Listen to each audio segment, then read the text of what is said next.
मुख्य सचिव नवा रायपुर में बनने वाला विधायक भवन और विधायक निवास बन के 7 सज्जा के करीन आवे समीक्षा।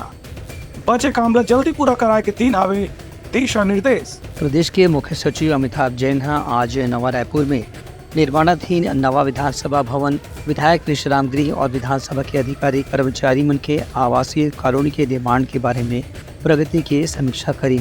मुख्य सचिव अकीन की जितना भी भवन बन चुके हैं वो भी रंग रोगन के साथ में सजावट के कामकाज जल्द से जल्द पूरा कर जाए।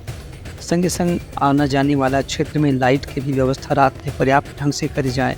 एक अलावा विश्राम गृह और विधानसभा भवन के सामने की खाली जगह में बगीचा के निर्माण भी सुरुचिपूर्ण ढंग से करे जाए।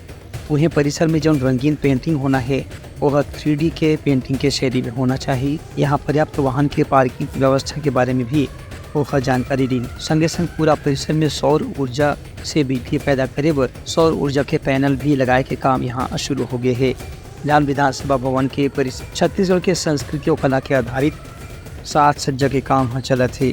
Bureau report Uttarakhand news.